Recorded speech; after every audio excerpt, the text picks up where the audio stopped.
한번 자신에게 자문해 보시죠. 이기는 자에 대해서 여러분 얼마나 관심이 있으신가요?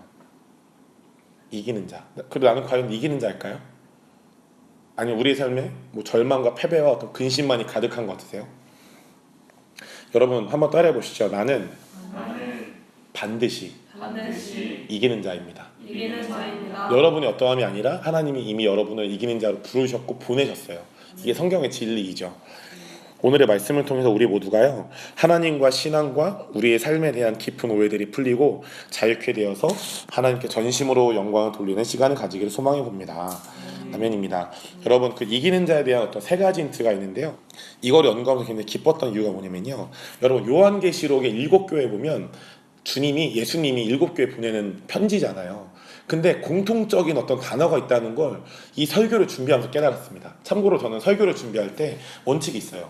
성경을 보고 이거 해야겠다, 이거 좋네, 이게 아니라 주님이 저한테 내면의 어떤 음성을 주신 걸로 이제 설교를 준비하는데, 이번 주에 주님 뭐 설교할까요? 기도하던 중에 주님이 이제 생각나게 해주셨던 음성이 이기는 자들의 교회였어요. 그리고 이제 이기는 자들에 대한 본문을 찾아봤고, 그러면 당연히 그걸 건들 수밖에 없죠. 요한계시록에 보면 이제 예수님이 이기는 자에 대해서 말씀하시고 7교회에 아까 우리 읽었던 그 본문이 다른 모양으로 7번이 나오죠. 왜냐하면 7교회니까요. 7번이 나온다는 거, 7교회니까. 근데 공통점이 있습니다. 세 단어가 공통적으로 나와요. 뭔지 아세요? 제가 어떤 그 세 가지 힌트는 뭐였냐면, 성령, 첫 번째가 성령, 두 번째가 교회들, 세 번째는 좀 잘렸는데 성령님이 교회들이 하시는 말씀을 들을지어다. 이 세 가지가 공통적으로 나와요. 7교회 보내는 어떤 편지 안에. 그래서 제가 말씀을 7개를 써놨는데 이걸 다 읽으시면 목이 아프시겠죠? 우리가 목이 쉬지 말고 기도해야 되기 때문에 잘 이해가 되고 계시죠? 아재 개그 하는 거예요 지금. 너무 진지하게 받아들이시면 안 돼요. 목이 쉬지 말고 기도해야 하기 때문에 저희가 7개 말씀 보지 않겠지만, 여러분이 신대원 가시면 성경고사 이거 반드시 나옵니다. 여러분의 미래예요. 우리 에스더와 준혁 형제랑 은혜자매 축구합니다. 니네는 신대원에 갈 거니까요. 상담대학원 가면 안 나온다고요? 나와요. 거기도 성경고사 나오죠. 자, 예수님을 믿는 우리가요, 여러분 그 교회들에 대해서 깊이 알게 되고 성령님의 능력을 받아 성령님께서 하시는 말씀을 듣게 된다면, 여러분 이게 힌트예요. 우리가 이긴 자로 준비돼요. 이게 이 이기는 자로 준비되어진 세 가지 힌트입니다.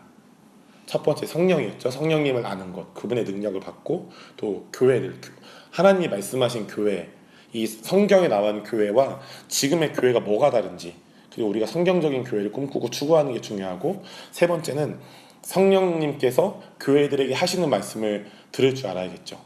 이 세 가지가 우리에게 장착될 때 우리가 이기는 자로 준비되어진다는 것입니다. 자, 한번 하나씩 보도록 하죠. 이기는 자와 교회들. 우리가 먼저 봐야 될 것은, 첫 번째 키워드는 교회들입니다. 교회들.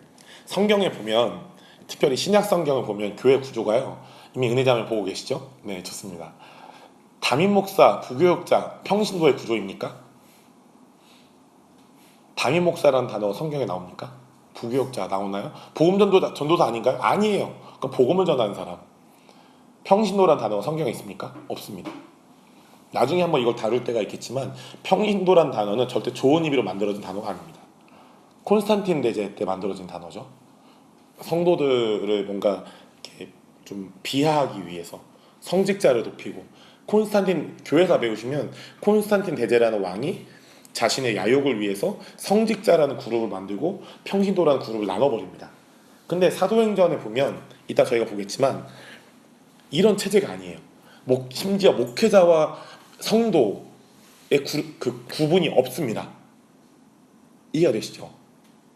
제가 재밌는 얘기 드릴까요? 신약 성경에 목사라는 단어는 몇 번 등장할까요? 준혁 형제님, 몇 번 등장할까요? 한번 지혜를 성경 어플 검색을 한번 해보시고, 한 번 등장합니다. 에베소서 4장에 한 번 등장합니다. 좀 뭔가 재밌지 않으세요? 성경의 목사라, 특별히 신약 성경에 한 번 등장해요. 목사라는 단어. 에베소 4장에 사도, 선지자, 복음 전하는 자, 목사와 교사할 때 그때 등장합니다. 근데 그 목사라는 단어의 원어를 보면 우리가 아는 목사가 아니에요, 사실. 그 목사의 원어는 포에이라는 단어입니다. 포메이라고도 하는데, 양치는 목자름이에요. 이해가 되시죠?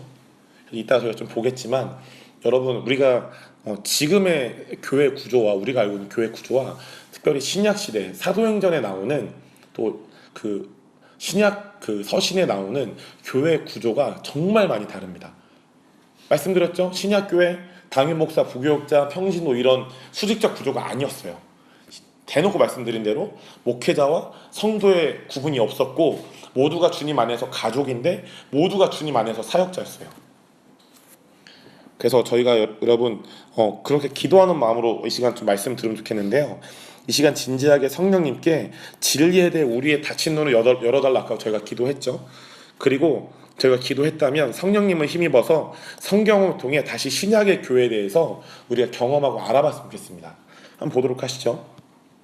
신약교회 몇 가지 특징이 있는데요. 첫 번째는 이겁니다. 신약의 교회는 교회 건물이 없었어요. 지금처럼 작건물이 없었다는 거죠. 이해가 되시죠? 그리고 더 재밌는 거, 여러분 교회는 건물이에요? 아니면 예수님을 믿는 자들의 모임이에요? 후자죠. 우리가 보고 있는 교회 건물은 예배당입니다. 교회가 아닙니다. 근데 우리가 교회를 잘못 정의해버리면 막 바벨탑이 될 수가 있죠. 건물 높이 지으면 우리가 교회를 잘하고 있는 것 마냥. 아닙니다, 여러분. 아닙니다. 따라해 보시죠. 우리가 그리고 내가 예수님의 교회입니다.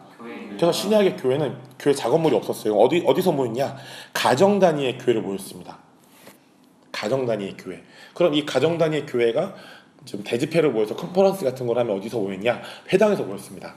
자, 그 로마서 16장 5절에 보면 또 저희 집에 있는 교회에도 문안하라. 집에 있는 교회라고 말하고 있죠.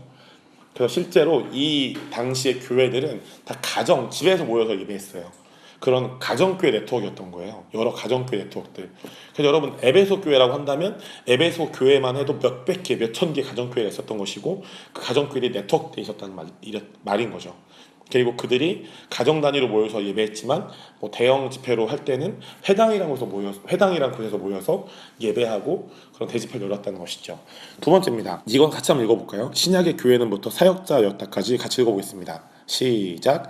신약의 교회에는 목회자와 평신도의 구분이 없었고 모두가 주 안에서 한 가족으로서 하나님께서 각자에게 주신 독특한 은사와 부르심들을 존중함으로써 모두가 연합하고 동역하여 합력하여 선 이름으로써 하나님 나라를 확장시키는 사역자였다. 아멘이시죠?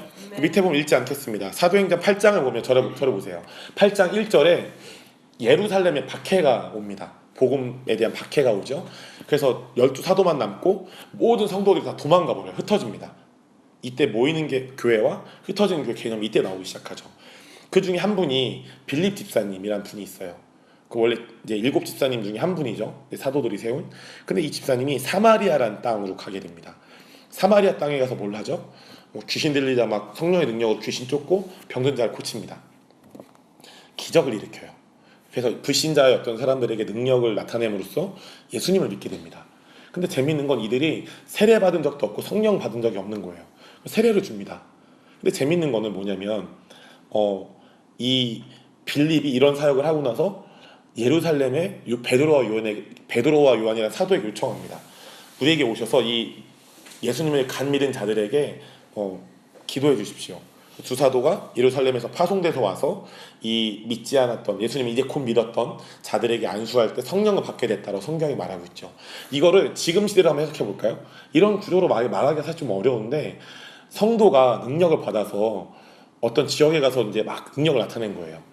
근데 정말 수직적인 어떤 구조가 강한 교회라면 담임 목사님보다 성도가 더 큰 능력을 받은 거예요. 이해가 되시죠? 그러면 정말 건강한 담임 목사님들은 존중해서 잘했다 할 수도 있겠죠. 그런데 어쩌면 이런 일이 생기면 그런 성도님들은 용납을 못 받을 수도 있습니다. 그런데 이 장면을 보면 담임 목사 구조와 평신도 구조를 떼버리고 이 구조를 보면 베드로와 요한, 빌립은 주님 안에서 한 가족이었고 한 팀이었던 거예요. 성경에 보면 이 빌립은 저희가 좀 이따 보겠지만 복음 전도자의 이제 부르심을 받은 이제 빌립 집사님이에요. 그래서 복음 전도자의 은사와 부르심을 받아서 치유 사역과 축사 사역으로 믿지 않는 자들에게 능력을 나타내면서 복음을 전했고 그 베드로와 요한은 사도의 은사와 부르심을 받았기 때문에 그들에게 맞는 어떤 은사와 부르심으로 사역을 했던 것이죠. 그래서 한 팀, 그러니까 목회자와 평신도에 어떤 구분이 있는 게 아니라 사실 목회자와 평신도에 구분이 없는 거예요. 모두가 사역자고 모두가 성도인 거죠. 거룩한 성도. 이해가 되시죠? 모두가 가족이고 모두가 사역자인데 그들이 한 팀이 돼서 각자에게 주신 은사와 부르심에 맞게 사역을 한 겁니다. 한 팀이 돼서. 자, 3번입니다. 제가 좀 써놨지만 3번의 그 신약의 교회는부터 이루었다까지 같이 읽겠습니다. 시작. 신약의 교회는 담임 목사와 부교육자, 영주교의 행정체제가 아니라 에베소서 4장에 나오는 오종직임으로 교정을 이루었으며 하나님께서 각자에게 주신 독특한 은사들을 존중함으로 아름다운 팀 사역을 이루었다. 아멘입니다. 그 밑에 보면 에베소서 4장 11절 12절 말씀이 있는데 같이 읽겠습니다. 시작. 그가 어떤 사람은 사도로, 어떤 사람은 선지자로, 어떤 사람은 복음 전하는 자로, 어떤 사람은 목사와 교사로 삼으셨으니 이는 성도를 온전하게 하여 봉사회를 하게 하며 그리스도의 몸을 세우려 하십니다. 아멘. 여러분, 이게 성경에 보면 은사를 얘기하면 두 가지로 나뉩니다. 어떤 기능적인 은사가 있어요. 뭐 방언, 뭐 병고침, 가르침 이런 거요. 근데 어떤 직분적 은사가 있습니다. 직분적 은사가 여기 방금 에베소서 4장 11절 12절에 나와 있죠.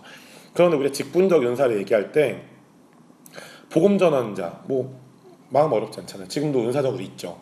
뭐 목사, 뭐 우리가 목사 연수 받았다, 이 목사는 이 단어 다른 단어지만 뭐 영혼들을 잘 돌보고 케어하는 어떤 은사를 받은 분도 있죠. 교회 주변에도 있으시죠. 그리고 교사, 성경을 잘 가르치는 분들, 정말 막 재미있게 막 에스더처럼, 네, 은혜자매처럼, 뭐 준혁 형제처럼, 이남욱 집사님처럼 우리 교사 교회인가? 아무튼 재미있게 성경을 가르치는 분들 주변에 많이 있죠. 근데 여러분 잘 생각해 보세요. 사도가 그렇다면 이 세 개가 있다면 사도적인 은사를 받은 분과 선지자적인 은사를 받은 분이 있을까요, 없을까요? 있습니다. 여러분 한번 저를 보시죠. 성경에 보면 바나바라는 사람이 있습니다. 바나바가 언제 등장하냐면 그 사람들이, 그 초대교회 사람들이 사도들의 발 앞에 이제 헌금을 하잖아요. 재정을 발 앞에 헌금을 하잖아요.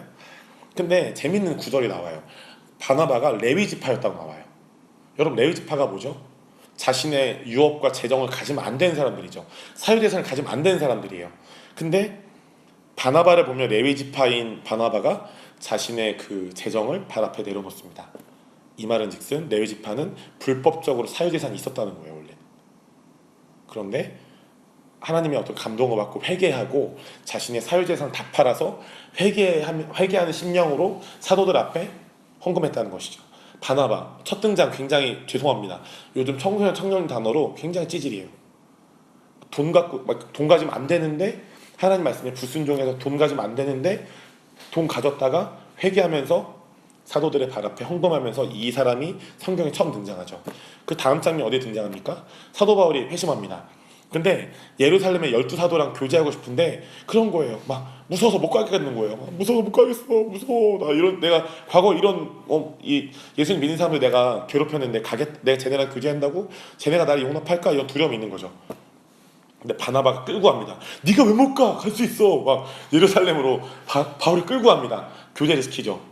나중에 교제가 얼마나 잘 돼서 이런 구절이 있죠. 바울이 베드로 혼내죠. 이런 거예요. 밥 먹다 혼내죠. 밥 먹는 것 때문에 혼냅니다. 그 어떤 것 때문에 혼내냐면 베드로가 그 이방인들이랑 밥 먹고 있는데 그 유대인들이 옵니다. 근데 유대인들이 오니까 자기가 판단받고 비판받을까봐 그 자리에 도망갑니다. 바울이 그거 엄청 혼내요. 지금으로 얘기하면 이런 느낌이에요. 저는 목사 된 지 이제 2달 돼 가는데 갓 목사가 된 사람이 그 원로 목사님도 혼낸 느낌이에요. 지금 굉장히 좀 매너 없는 느낌? 근데 이게 왜 이루어질 수 있을까요? 초대교회는 엄청난 존중과 그런 격려가 있었기 때문이죠. 다시 돌아오면 바나바가 그렇게 바울과 12사도를 연결해 줍니다. 그리고 나서 그 이후에 이제 시간이 지나가면 바울과 바나바가 예루살렘에서 파송을 받아서 사실은 먼저 바나바가 갔죠. 안디옥에 갑니다. 그리고 안디옥에 예수님을 이제 안 믿는 사람들이 예수님을 믿게 하는데 사람들이 좀 많이 모여들어요. 그래서 예루살렘에서 바울을 데려옵니다. 그래서 바울과 바나바가 세운 교회 이름은 무엇일까요? 안디옥 교회입니다. 안디옥 교회를 세우죠. 거기 있으면서 하나님의 말씀을 풍성히 가르칩니다. 그때 사도행전에 보시면 자 밑에 써놨습니다. 13장 1절을 보시죠. 우리 성경을 한번 같이 읽으면 좋겠어요. 제가 계시로 적었는데 사도행전 13장 1절이에요. 계시로 13장 1절. 2단 아니에요. 네, 무서워하지 마세요. 제가 오타를 잘못 쓴 거예요. 새벽에 설교를 만들어가지고. 사도행전 13장 1절 같이 읽어보겠습니다. 시작. 안디옥 교회에 선지자들과 교사들이 있으니 곧 바나바와 니게르라 하는 시므온과 구레네 사람 루기오와 분봉한 헤롯의 젖동생 마나엔과 및 사울이라. 여러분 믿겠습니다. 제가 물어보겠습니다. 안디옥 교회에 선지자들과 교사들이 있대요. 처음에 나온 사람 바나바죠. 자, 바나바는 여기서 나오는 안디옥 교회의 선지자였습니까? 교사였습니까? 선지자였습니다. 그럼 묻겠습니다. 교사는 누구였을까요? 사울입니다. 사울. 여러분, 이 신약 교회에 선지자라는 은사와 교사라는 은사가 있었죠. 근데 재밌는 건요, 이들이 여기서 아까 제가 금식 얘기했지만 파송됩니다. 성령님이 교회 말씀하시죠. 이 둘을 따로 세워라. 이 둘이 파송됩니다. 안디옥 교회에서 바울과 바나바가 한 팀을 이루어서 파송됩니다. 파송돼서 쭉 복음을 전하다가 이들이 찾진 않겠지만 한 17장 정도 가면요, 이 사도행전의 저자인 누가가 이 둘을 이렇게 불러요. 두 사도 바나바와 바울. 보신 적 있으시죠? 이 바나바와 바울이 사도란 직분으로 바뀝니다. 정리해 보시죠. 바나바만 정리해 볼게요. 바나바 처음 등장. 사유대산 가지면 안 되는데 가졌던 좀 찌질한 남자. 그 후에 안디옥 교회에 와서는 선지자의 어떤 부르심을 자기가 알게 되고 선자로서 사역하게 되죠. 제가 선지자 은사를 받았다는 것을 알고, 그 이들이 안디옥 교회에서 파송받고 나서는 사도적인 은사가 자기 안에 있는 걸 알게 되고 그런 부르심 나아가게 됩니다. 여러분, 지금 복음전도자와 교사와 목사의 은사가 지금도 있다면 사도의 은사와 선지자의 은사는 당연히 지금도 있습니다. 우리 손가락은 이런 거예요. 손가락이 5개가 온전해야 되는데 지금까지의 그리스도의 몸은 3가지로만 사역해 행동했던 것이죠. 얼마나 힘들어요. 네. 저는 진짜 한번 제가 실험해봤어요. 이 말씀을 저한테 이게 진짜 하나님의 말씀이라면 이 말씀대로 하는 게 진짜 우리의 삶이잖아요. 그래서 5가지 은사. 그런데 지금 그동안 한국교회는 3가지 은사만 써왔네. 그래서 진짜 저 운전을 잘해요. 이 3가지 손가락을 운전해봤어요. 너무 힘들었어요. 힘들어. 손가락 막 찢어질 것 같은 거예요. 이거 막 돌리는데 아픈 거예요. 막 얼마나 아팠을까. 근데 여러분, 주님이 그리스도의 몸에 풍성히 역사하기 원하시는데 우리는 그동안 너무 미성숙해서 이 사도와 선지자의 은사는 받아들이지 않고 이 3가지 은사로만 사역했던 것이죠. 하나님은 온전하게 5손가락이 다 역사하기 원하시는 거예요. 사도, 선지자, 복음전도자, 목사와 교사. 여러분에게도 1가지 이상의 그런 은사들이 있을 것입니다. 이 직임적인 은사들 더 많이 발견되고 그 부르심의 소망에 더 깊이 나아가시고 합니다. 아멘입니다. 여러분, 우리가 많은 은사들을 사용하기 원하시죠. 하나님의 은사 부르시면 후회하심이 없습니다. 심지어 그런 분인데도 은사가 부어져요. 굉장히 죄와 연약함이 많은데도 은사와 어떤 기름 부음이 부어질 수 있습니다. 그러면 오해가 있을 수 있죠. 그럼 하나님이 그분을 정결케 하는 작업 안 하시나요? 하시죠. 빌립보서에 그런 말씀이 있습니다. 너희 안에 착한 일 시작하시니. 성령님은 우리 안에 은사와 기름 부음을 주실 뿐 아니라 우리 안에서 점점 예수님을 닮아가게 하시죠. 은사가 왜냐 열매가 왜냐 이딴 얘기 안 하셔도 됩니다. 둘 다 중요합니다. 아멘이시죠? 그런데 우리가 그동안 은사에 대해서 많은 오해가 있었어요. 방언이면 돼, 치유면 돼, 이건 충분해. 아니요, 안 충분합니다. 여러분, 방언 하시죠? 은혜자매님 방언 하나요? 할렐루. 그럼 방언 통역 하시나요? 안 하죠? 네, 에스더가 한다고 얘기해 주세요. 할렐루. 저한테 해주세요. 나중에 우리 기도해 주자. 좋습니다. 준혁 형제 방언 하나요? 예언합니까? 성경에 불순종하시는 거죠. 그렇죠? 특별히 예언을 하라고 했는데 제가 진짜 죄로 추구하는 게 아니에요. 저도 경험하지 못한 은사가 많아요. 예를 들면 능력 행함의 은사, 그런 거 있잖아요. 빌립 사도행전에 보면 어떤 분들이 어떤 도시에 있었는데 갑자기 뿅 옮겨서 여기 가 있었잖아요. 우리가 이런 거 구해봤나요? 그냥 이거를 되게 마술 같은 생각, 그런 스토리를 여기세요? 아니요. 지금도 죽은 자를 매달 한 분씩 살리는 분이 계세요. 기도로. 저는 그분을 만났어요. 네, 그분이 선교사로 외국에 좀 사역하고 계세요. 외국 할아버지예요. 사자눈을 가진. 근데 여러분, 우리도 어떻게 보면 성경을 잘 안다고 하지만 불순종하는 거 많지 않나요? 우리가 머리로 알고 있는데 특별히 예언을 하려고 하라. 방언을 받았으면 방언 통역 구해서 해라. 근데 이거는 잘 우리가 다른 부분에서도 우리가 불순종하는 게 많을 수 있는데 이런 부분에서 불순종하는 거예요. 그쵸? 믿는 자가 손을 얹으니 병이 난다. 근데 아픈 사람이 있으면 손 얹어서 기도해주는 그냥 바로 병원 내려가요. 아, 하나님보다 병원이 전능한 거예요. 아닙니다. 제가 아까 말씀드렸죠. 작가 예화로 그 파주에 어떤 교회 갔는데 치유 사역 한 번도 안 해보시고 심지어 이분은 이전에 엄청난 쾌락을 즐기셨던 분이에요. 예수님 믿고 교회 다니는데 여자 집사님이 본인의 경건이 아니라 성령님의 기름 부으심과 능력으로 그 자리에서 3명의 할머니를 고쳤죠. 그러면 예수님 말씀하셨어요. 내가 큰 일을 했다면 니네 나보다 더 큰 일을 할 거다. 그럼 예수님보다 우리가 더 큰 일을 할 수 있습니까? 없습니까? 할 수 있습니다. 그럼 우리가 하나님의 어떤 성품도 더 구하고 추구해야 하지만 반드시 우리의 삶에 기적도 구해야 한다는 것이죠. 아멘이시죠? 우리의 삶을 통해 더 하나님의 능력이 나타나게 축복합니다.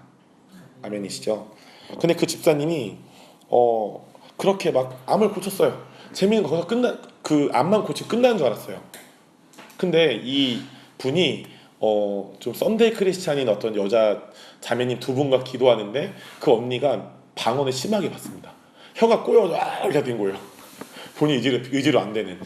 그래서 이 여자 어떤 집사님이 썬데이 크리스찬이었는데 갑자기 막 성령 충만을 받았어요. 그 동생분은 언니를 너무 사랑하고 언니를 좋아하는 친동 여동생이 있는데 2분 다 이제 결혼하셨고 이제 하신 분들이에요. 근데 이 2분이 이 3분이 같이 기도하다가 언니가 방언을 받았고 너무 성령 충만해 있어서 이제 신앙생활 열심히 하는. 동생이 언니의 그런 모습을 보니까 아, 하나님이 살아계시다. 난 언니가 절대 변화되지 않을 거라는 믿음이 있었는데 언니가 변화된 걸 보고 아, 나도 언니를 따라 열심히 신앙생활을 해야겠다 생각했대요. 그래서 이 2분이 그 집사님을 찾아갔대요. 집사님, 저희 2명의 멘토가 되어주십시오.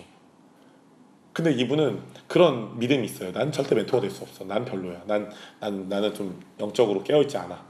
박경록 목사님 같이 아재를 잘하는 사람한테 덤벼서 깨어있도록 하게 하자. 얼마나 무섭겠어요. 정말 쉴 새 없이 아재를 던지니까. 네, 아멘이시죠. 네.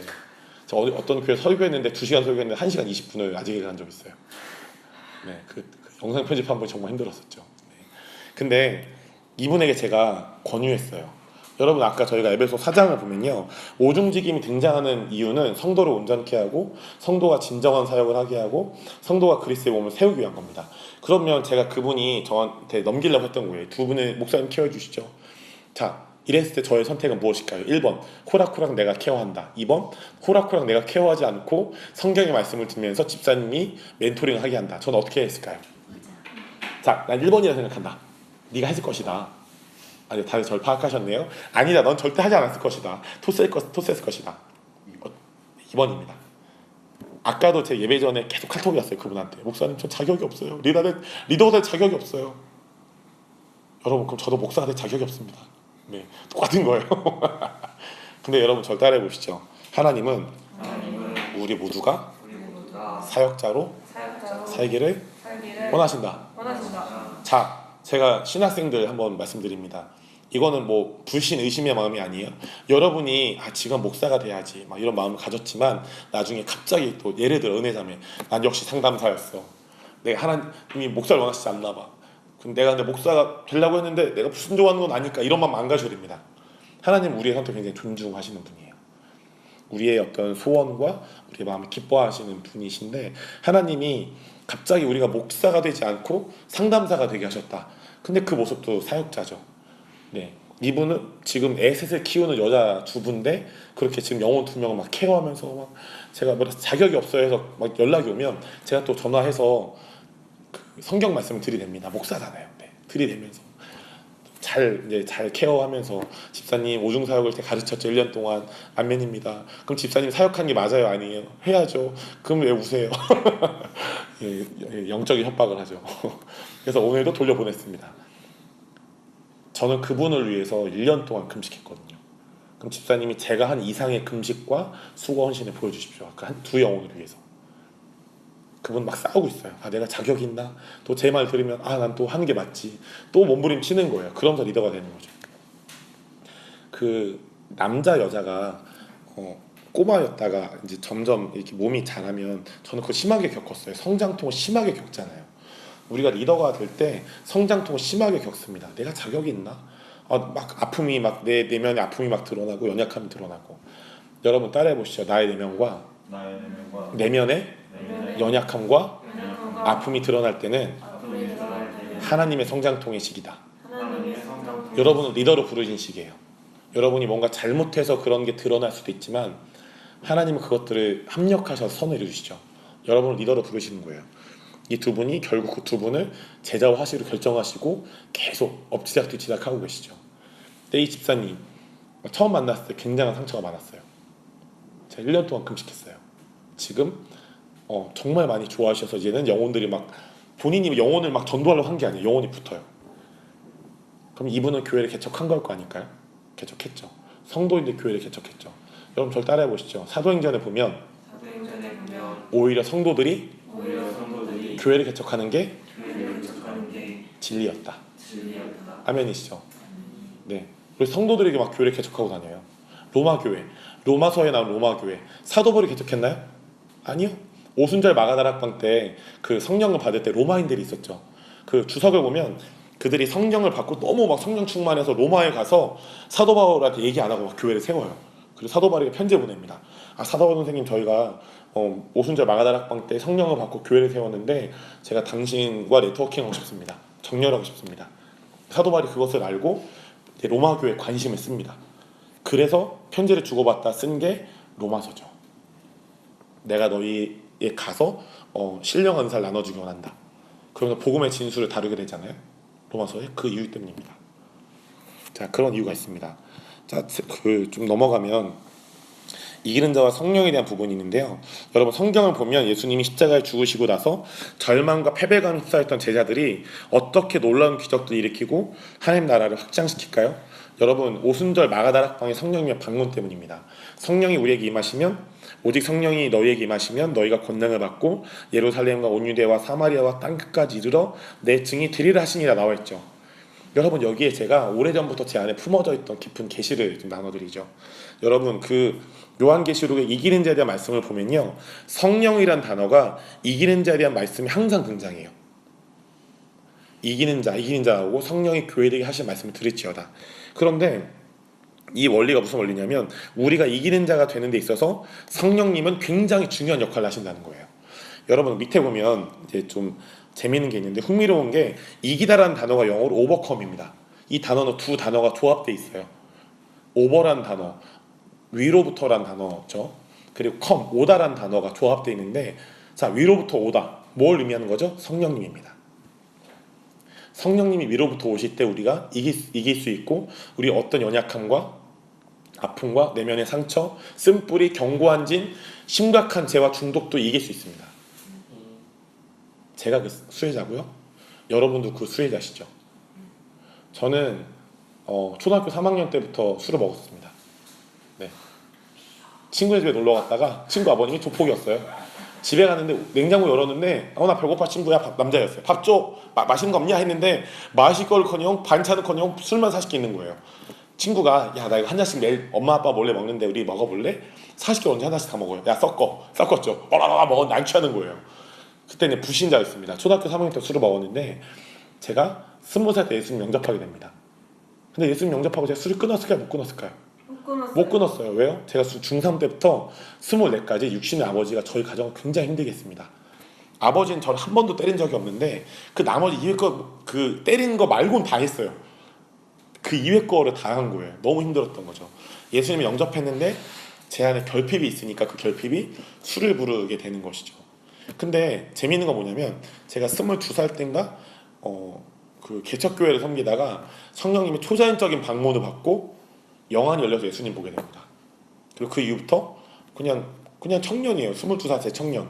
에스더보다 한 살 적은 나이, 작년 나이. 에스더가 젊었을 때, 네. 지금은 네. 에스더 젊었을 때 막 그냥 기도해주면 막 사람이 낳고 막 귀신 막 나가고 막 난리가 나는 거예요. 근데 재미있는 건 제가 초등학교 3학년 때 술 먹었다고 그랬죠.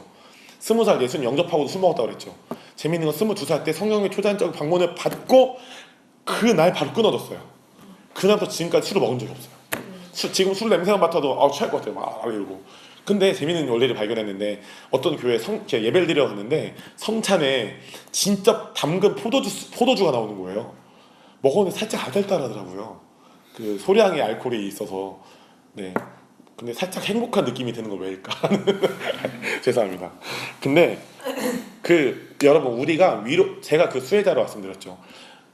예수님을 영접하는 게 능력이 없는 게 아니라 사실 예수님을 증거하신 영이 성령님이시죠. 그 성령님이 위로부터 저에게 오셨을 때 제 안에 어떤 중독, 연약함이 한 번에 끊어진 게 아니라 많은 퍼센테이지 자유케 된 거예요. 저는 그 이후부터 술을 먹어본 적이 없어요. 22살 이후로. 아멘이시죠? 그리고 아까 보면 저희가 보시겠지만 예수님의 제자들, 예수님이 그 죽으시고 부활하기 전에 어떤 짓거리들을 했죠? 아, 내가 예수님 우편에 앉겠다, 저편에 앉겠다, 막 엄마 데리고 와서 예수님 우리 아들을 우편에 앉혀주세요, 막 마마보이도 막 등장, 엄청 싸우고 막 예수님 3번 부인하고 막 이런 상황. 근데 재미있는 건 다 패배감에 젖고 수치감에 젖고 자기 정죄감에 젖어서 제자들이 그 요한복음 마지막 장에 보면 제자 다 때려치고 아이 어부나 다시 하자, 아이라 씨. 예수님이 그들을 찾아오시죠. 그리고 성령을 받게 됩니다. 그들이 그 성령을 받은 이후에 모든 절망과 패배감을 이기고 아픔을 이기고 연약함을 이기고 열방을 진동시키는 사도들이 됩니다. 여러분 우리가 이기는 자가 되기 위해서 교회들을 잘 알아야 됩니다. 첫 번째로. 두 번째는 우리가 성령님의 충만함을 받아야 됩니다. 에베소서에 보면 술 취하지 말라 이는 방탕한 것이니 성령 충만을 받으라 나와 있죠. 여러분이 좋아하는 헬라어로 말씀드리죠. 이 성령 충만을 받으라는 시제가 헬라어 시제로 보면 현재형입니다. 계속 받으라는 거예요. 여러분 아멘이시죠? 근데 이거를 공부 안 하고 그냥 문자적으로만 보면 그렇게 해석하는 분들이 있어요. 아, 사도행전 1장 8절에 아니 그 초대 교회 때 오셨는데 또 왜 성령 또 받냐, 이거 이단 아니냐. 그분들은 성경 죄송하지만 모르는 거예요. 신대원 때 다 논 거죠. 여러분 전 신대원 때 엄청 놀았습니다. 그러나 이 말씀을 외웠습니다. 아, 이건 현재형의 시제다. 네, 여러분 아멘이시죠? 성령 충만을 계속적으로 받는 게 하나님의 뜻입니다. 여러분 그래서 이 오버컴이라는 단어를 통해 우리가 알 수 있는 건 우리가 이기는 자가 되기 위해 위로부터 우리에게 오셔서 우리를 잡으시는 성령님의 능력이 우리에게 반드시 필요하다는 거예요. 그리고 우리는 모든 삶의 터전에서 우리를 성숙케 하시는 성령님 안에서 성령님의 능력의 통로로 사용되어야 합니다. 자, 4번째입니다. 마지막인데요. 여러분 우리가 이기는 자가 되기 위해서는 성령님이 하시는 말씀을, 성령님이 교회들에게 하시는 말씀을 들을 줄 알아야 됩니다. 자, 특별히 이 2장 7절 밑에 말씀이 나와 있죠. 계시록 2장 7절 다시 한번 읽겠습니다. 시작. 귀 있는 자는 성령이 교회들에게 하시는 말씀을. 자, 여기까지. 자, 우리가 이기는 자가 되기 위해서는요, 이 말씀대로 교회들에 대해서 알아야 되고 성령님의 능력을 받아야 하고 마지막으로 성령님께서 교회들에게 하시는 말씀을 들어야 되는데요. 여러분 저를 보시죠. 자, 여러분이 원하시는 또 헬라어 언어를 말씀드리죠. 아, 은혜자매가 방금 봤어요? 난 봤어요. 말씀드리죠 하니까 은혜자매가 하지마. 자, 그럼 한글로 말씀드리죠. 여러분 헬라어 언어로 봐도 한글로 봐도 이거의 시제는 현재형이에요. 성령님이 교회들에게 하셨던 말씀이 아니에요. 하시는 말씀. 지금도 성령님은 우리에게 말씀하신다는 것이죠. 여러분 YM이 그런 걸로 유명해졌죠. 하나님의 음성 듣기. 하나님의 음성 듣기에 여러 통로가 있죠. 뭐 성경으로도 말씀하시고 꿈과 음성, 뭐 환상, 뭐 내적 음성, 뭐 열린 환상, 눈 뜨고는 환상 보이고 막 이런 여러 통로로 말씀하신다는 거예요. 근데 여러분 우리가 성경을 제대로 알면 여러 통로들, 하나님의 음성 듣기 여러 통로들을 알게 되는데 신학에만 갇히면 성령님이 이걸로만 말씀하신다는 거예요. 자, 이런 원리입니다. 예를 들어 보죠. 예를 들어서 이렇게 생각하면 안 되지만 저랑 에스더가 사귀는 거예요. 다른 사람으로 할게요. 거절. 나 충격받았어. 제가 이 자매랑 사귀어요. 제가 예를 할게요. 네, 에스라 자매님. 에스라 자매님이랑 사귀어요. 너 에스라, 날 위해 에스라. 네, 거절감. 네, 에스라 자매님. 근데 제가 얘랑 사귀는데 이런 거예요. 항상 얘한테 사랑 고백을 할 때 정해진 틀과 형식으로만 하는 거예요. 박경록이 너를 사랑하사 이는 네가 영생을 뭐 이렇게 막 정해진 틀로만 하는 거예요. 이게 여러분 쉽게 말하면 신학입니다. 신학. 하나님이 이런 거예요. 여러분이 하나님의 음성을 가끔 들으실 때가 있죠. 저도 듣습니다. 근데 하나님이 저에게 성경 말씀을 떠오르게 하실 때가 있고요. 때로는 경로가 오늘 아침에 그러셨어요. 경로가 너 브런치 먹어라. 진짜 아침에 들려온 음성이에요. 제가 그래서 아침 9시 반에 그 음성을 듣고 역시 하나님은 선하신 분이야. 제가 그래서 씻고 뛰쳐나가서 둔산동 혼자 택시 타고 가서 브런치를 먹었을까 안 먹었을까요? 먹었어요. 먹었어요. 일단 사진을 올려드릴게요. 겁나 맛있었어요. 그러고 나서 또 점심은 또 먹은 거죠. 네, 우리 목사님들 전사님들 데리고 모건대 돈가스 클럽에 갔어요. 그리고 설빙도 갔답니다. 여러분 그러면 경로가 너 브런치 먹어라 이거 성경에 나와요 안 나와요? 안 나와죠. 근데 이거 그럼 마귀의 음성이에요? 아니죠. 하나님의 성품이 나와 있죠. 하나님은 우리가 건강하고 잘 먹고 또 잘 살기를 원하시죠. 그 하나님의 성품이 그 음성 안에 녹여져 있다면 그 음성이 성경 말씀과 똑같지 않아도 하나님의 음성이다 들 수 있겠죠. 아멘이시죠. 하나님이 성경의 권위 안에서 또 자유롭게 말씀하실 수 있다는 것입니다. 하나님이 반드시 성경으로 말씀하셔. 이 말은 그러면 그분이 그 여자친구나 사랑하는 분에게 고백할 때도 항상 성경으로 마셔야 됩니다. 이 말이 되나요? 아니죠. 정말 에스더가 그렇게 고백을 받는다면 힘들 거예요. 저 같은 형제 꼭 만나시기 바랍니다. 네, 아멘. 아멘.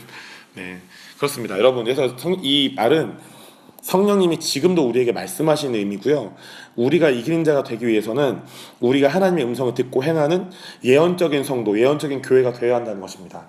여러분 밑에 보시면 예언적인 교회라고 나와 있는데 여러분 성경은요 교회가 예언적으로 출생하여 예언적인 기능을 감당하는 예언적인 교회가 되는 것에 대해서 구약의 요엘서와 신약의 사도행전 두 번에 걸쳐 말하고 있어요. 여러분 저를 한번 보시죠. 성경에서 구약과 신약의 공통적으로 얘기한 부분들이 있다면 이건 끝난 거예요. 이건 지금도 통용되고 있다는 거예요. 아멘이시죠? 이런 겁니다. 요엘서에 보면 읽지 않을게요. 똑같은 두 번의 말씀이 있죠. 그 후에 내가 내 영을 만민에게 부어주리니 너희 자녀들이 장래일을 말할 것이며 장래일을 말하는데요. 뭐예요? 예언이죠. 너희 늙은이는 꿈을 꾼대요. 아 주님, 네 예언적인 꿈이겠죠. 너희 젊은이, 여러분 젊은인가요? 네 이상을 볼 것이래요. 이상한 걸 보는 게 아니라 이상을 보는 거죠. 이상은 치과에 가야 되고요. 하나님이 말씀하시기를 말세에 내가 내 영을 모든 육체에게 부어주리니 여러분 말세가 언제입니까? 예수님 오심을 말씀입니까? 뭐 지진난 말세요? 아닙니다. 절단해 보시죠. 신약 시대 이후에 다시요? 예수님이 오시고 이 땅에 오시고 나서 예수님이 땅에 오시고 나서 종말이 시작됐다. 종말은 시작되었다. 요한일서에 그런 말이 나오죠. 예수님이 이 땅에 오셨던 오신 그때부터 이미 시작됐어요. 종말은 나와 있죠. 말세 내가 내 영을 모든 똑같은 말이에요. 예언하고 예언적인 환상을 보고 예언적 꿈을 꾸게 될 것이다. 여러분 이게 교회에서 하는 역할이죠. 그래서 고린도전서 14장 1절에는 사도 바울이 고린도 교회 그리고 우리에게 뭐라고 말씀합니까? 사랑을 축구해라. 신령한 것들 사모해라. 더 사모해라. 괜찮다. 그 특별히 뭐 해라? 예언하려고 해라. 아멘이시죠? 아멘. 여러분 우리가 성경의 말씀에 순종한다면 예언을 어떻게 하는지 배워서 하면 됩니다. 네, 에스더 주영이 저한테 배워서 하고 있죠. 집사님 예언 엄청 잘하세요. 나중에 끝나고 집사님 저 예언해 주세요 가시면 친절을 해주실 겁니다. 감사합니다. 저보다 에스더 주영이 저보다 더 잘해요. 거의 예언의 끝판왕들. 네, 거의 예언의 어벤져스라고 할까요? 누가 그럴까요? 그러면 네. 자, 두 번째 이제 봤지만 신약의 교회에서 예언을 보면 고린도전서 14장 1절을 보면요. 여러분 예언은 방언과 치유 축사와 함께 하나님께서 우리에게 값없이 주셔서 사용하시길 원하시는 은사들 중에 하나예요. 특별히 예언하려고 하라. 사도 바울의 말씀이기도 하지만 하나님의 말씀이죠. 믿는 자에게 이런 표적이 따르리니 손 얹으면 귀신 병 고쳐지고 귀신 쫓겨질 것이다. 하나님의 말씀이죠. 그래서 우리가 예언과 치유 축사는 구하기만 하면 뭐 금식하고 안 구해도 구하기만 하면 이미 우리에게 와 있습니다. 그럼 뭘 하면 되냐? 이걸 어떻게 사용하느냐를 배우면 됩니다. 네, 조만간 천천히 알려드리도록 하죠. 그래서 은혜자매님과 준혁 형제님 자주 오시기 바랍니다. 여러분에게 그 씨앗이 보입니다. 제가 볼 때는. 여러분 신약을 살펴보면 특별히 신약의 교회에서 예언은요 교회에서의 중요한 의사결정의 통로였어요. 이걸 가지고 분별해 나가는 것이 조종한다는 것이 아닙니다. 자, 아까 저희가 계속 나눴지만 안디옥 교회에서 선지자들과 교사들이 있었는데 나중에 그 바울과 바나바를 파송하게 되죠. 그때 뭘 하게 됩니까? 금식하죠. 금식할 때 하나님의 예언의 음성이 옵니다. 성령 이르시되 내가 불러 시킨 일을 위하여 바나바와 바울을 따로 세워라. 주님의 예언적 음성이 오죠. 그리고 이 안디옥 교회는 순종해서 바울과 바나바를 따로 세워서 파송하게 됩니다. 예언이 이 교회 신약의 교회의 중요한 의사결정의 통로였던 것이죠. 자, 그리고 디모데전서 4장 14절 보면 사도 바울이 자신의 영적 아들인 디모데에게 이렇게 얘기합니다. 네 속에 있는 은사 곧 장로의 회에서 안수 받을 때 예언을 통하여 받은 것을 가볍게 여기지 말아라.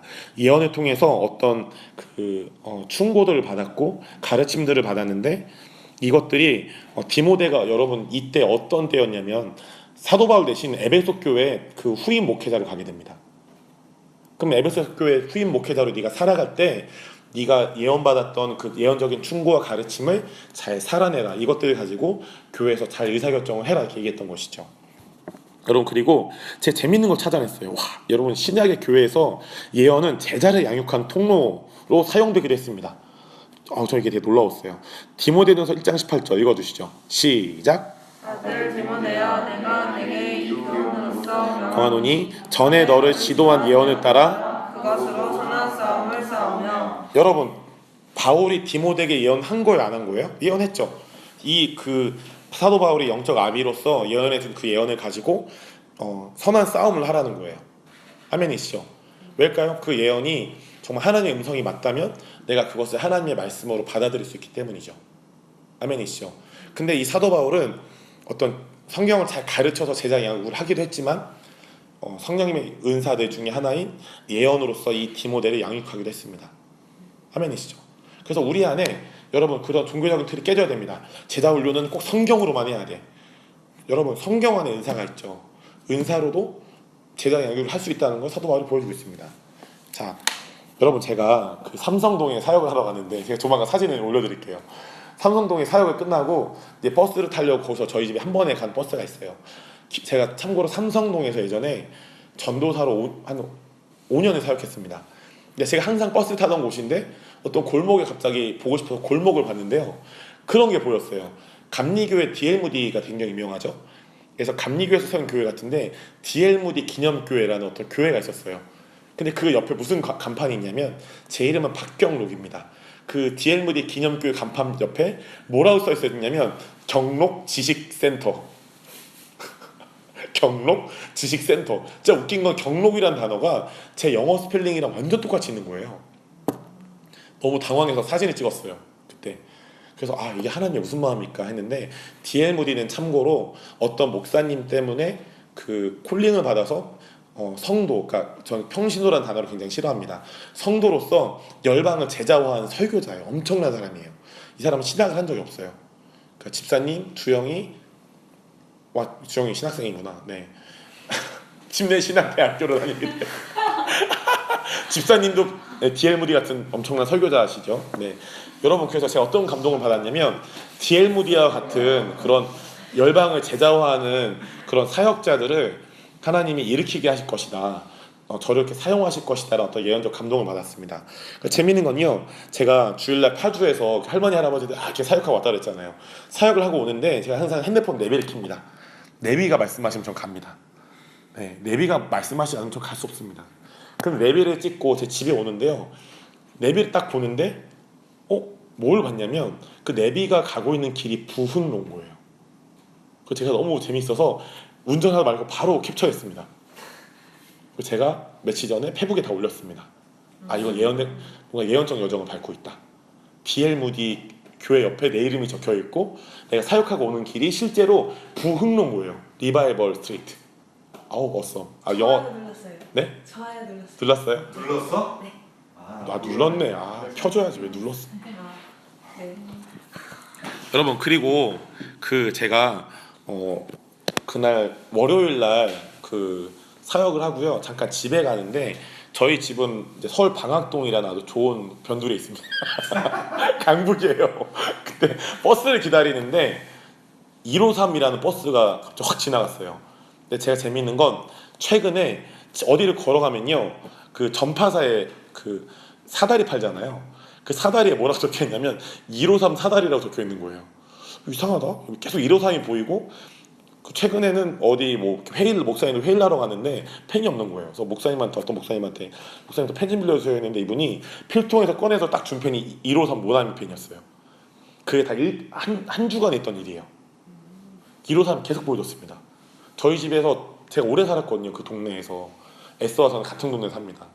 진짜? 2년인가 봐요. 네. 욕하는 건 아니고요. 네. 동역자로서 인연이에요. 뭘 생각하시는 거예요, 다들? 네, 전 에스라 자매님이랑 결혼할 거예요. 에스라 자매님. 아멘. 네. 근데 153이란 단어를 그 버스로 보여주셨죠. 여러분 153이란 단어 성경에 어디에 등장하죠? 물고기. 하나님이 저한테 그런 감동을 주셨던 것 같아요. 네가 영혼들을 위해서 정말 충성되게 헌신할 때 내가 너에게 많은 영혼들을 붙이겠다라는 의미로.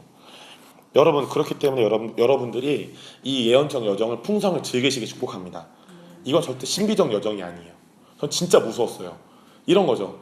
근데 사역을 잘 마치고 하나님 감사합니다. 눈을 감고 걸어가면서 딱 눈을 떴는데 경록 지식센터가 보이는 순간 이거 정말 부인할 수 없는. 네, 여러분 하나님이 여러분들을 위해서 여러분의 삶의 주변에 저는 요즘에 막 간판으로도 막 그렇게 보이는데 제가 월요일날 그 섬기러 간 교회에 단체에 대표 목사님 성함이 구자경 목사님이세요. 이스라엘 사역을 하시는데 너무 귀한 목사님 잘 교제하고 이제 막 자주 뵙기로 했는데 제가 다다음 주 토요일날 또 그것 때문에 사역을 하러 가요. 찬양인도 하러 와달라 그래서 가게 됐습니다. 근데 아침에 제가 오늘 아침 9시 반에 음성을 듣고 브런치 먹으러 갔죠. 둔산동에 브런치를 먹고 우리 목사님들이랑 점심을 사주러 가려고 둔산동 거리 살짝 지나가는데 이거 사진 찍었어요. 딱 간판에 본 순간 구자경 피부과 써 있는 거예요. 빼박이다 이건. 와 대박이었어요. 구자경 피부과. 여러분 이 확률이 얼마나 될까요? 제가 굉장히 이상하고 독특한 인간이니까 그런 게 보이는 걸까요? 재미있는 건 제가 그 목사님을 위해서 길을 걸어가면서 속으로 기도하고 있었어요. 그 목사님 너무 귀한 분이다. 하나님 축복합니다. 근데 축복하면서 그 목사님 축복하는데 눈앞에 구자경 피부과 보이는 순간 3초간 정적. 바로 사진 찍고 밥 먹었어요. 여러분 하나님이 성경의 말씀으로 우리에게 말씀하세요. 너 우리를 너무 사랑하시고 아끼신다고. 우리의 삶의 주변을 보면 하나님이 마치 서프라이즈를 너무 잘하세요. 여자분들 죄송해요. 그 여자분들 그 남자친구에게 엄청난 서프라이즈 받고 원하시나요? 네. 뭐 결혼하면 서프라이즈 대신 돈 봉투 갖고 오라고 이런 어떤 완악한 행동을 하긴 하지만 그쵸 집사님? 완악한 행동을 하잖아요. 네, 회개해야 됩니다. 네. 회개하라. 네. 근데 하나님이 우리에게 너무 주님의 사랑을 보여주시기 위해서 이런 예언적인 여정 서프라이즈를 하시는 거죠. 여러분이 오늘 이 예배가 끝나고 집에 돌아가시고 삶을 사시면서 저같이 간판을 보시든 사람들의 대화 안에서 뭐 꿈이든 환상에서 여러 가지의 방법들로 하나님의 음성을 들으시고 하나님의 음성을 대언하시기 축복합니다. 제가 이 얘기를 좀 마치고 이 얘기를 잠깐 하고 잠깐 결론만 읽고 우리 좀 기도하고 싶은데요. 제가 생생하게 귀로 듣는 하나님 음성을 들어본 적이 없어요. 오늘 새벽에 들었어요. 정말 귀로 들었어요. 한 번도 없어요. 그런 적이 없는데 귀로 들었어요. 심지어 자다가 그 음성을 듣고 깨는 순간 있잖아요. 가수면의 순간에 음성을 듣고 슬슬 깼어요. 너무 당황스러워서 새벽 3시였거든요. 바로 핸드폰에 적었어요. 제가 들리는 음성은 너무 단호하고 짧고 정확했어요. 교회는 개혁되어야 한다. 교회는 개혁되어야 한다 였어요. 여러분 교회가 계속 개혁되어야 되는 게 맞겠죠. 마틴 루터 때 개혁으로 끝나지 않았습니다. 교회가 계속 진리로 개혁되어야 합니다. 왜냐하면 교회가 건물이 아니라 우리 예수님 믿는 우리이기 때문이죠. 여러분 결론입니다. 우리 모두가 이기는 자가 되고 우리 모두가 이기는 자들의 교회가 되기 위해서는 첫 번째, 성경이 말씀하고 있는 교회에 대해 알아야 하고 우리가 신약의 교회들처럼 살아내야 합니다. 두 번째, 성령님의 능력을 받아야 하고요. 세 번째, 성령님이 현재적으로 말씀하신 예언적인 음성을 들어야 합니다. 그래서 그 전략들로 우리가 우리 그 교회 안에 더 오중사역을 활성화시키려고 합니다. 그리고 그 오중직임을 통해서 스쿨처치들을 개척하고 그리고 우리가 동역하고 있는 그 킹스주빌리 교회에서 계속 후원해 주시고 동역해 주시기로 했는데 이런 전략들이 있고요. 성령님의 능력을 받는 것에 대해서는 성경의 원리에 따라 임파테이션하고 지속적으로 사역 훈련하고 실습하려고 하고요. 세 번째는 그 성령님이 현재적으로 말씀하신 예언적 음성을 듣기 위해서 우리가 예언사역 세미나를 하고 또 우리 교회 안에 또 킹스빌리 교회 안에 연결되는 선지자 팀과 함께 연결해서 함께 실습하고 함께 예보사역을 하려고 합니다. 여러분 기쁘시죠? 네, 조만간 그날이 찾아오고 있습니다, 여러분.